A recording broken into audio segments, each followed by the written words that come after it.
Шегіртке мен құмырсқа. Бұрынғы өткен заманда құмырсқа мен шегіртке дос болыпты. Құмырсқа үнемі еңбектенуден жалықпайды екен. Қысқы азығын жинап, елегіне тасиды. Ал шегіртке болса, ән салып, би билеп, қызықпен жазды өткізеді.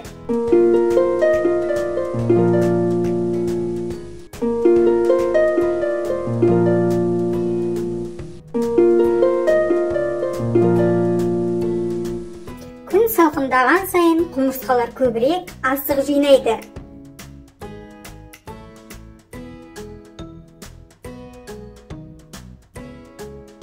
Шегіртке құмырсқаға келеді.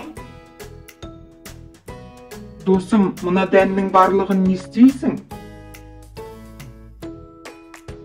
Қазір еңбек етсем, қыстай рахаттанамын.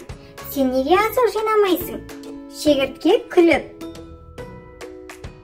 Досым, менің ән айтудан қолым тие ме? Әй досым-ай, ән би саған азық бола ма? Жаңбырлы күз өтіп, аязды қыс келді.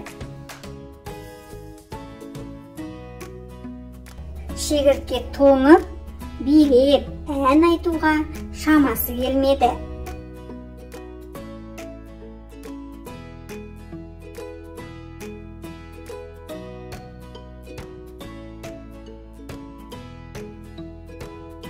Әбден қиналған шегіртке құмырсқаны іздеп табады. Досым, маған азық бер, жаз шыққанша асыра. Шегіртке досым, қыс келерін білмеп пең, ән айтқанша азық жина демеп пем. Енді мені асыра дейсің, мұныңа жол болсын.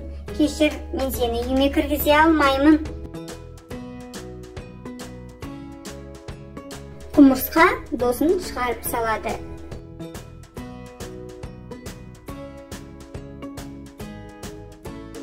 Сауықшыл шегіртке бір ағаштың түбіне келіп, бүрісіп отыра кетті. Әбден ашыққан шегіртке жазды сауықпен өткізгені үшін қатты өкінеді.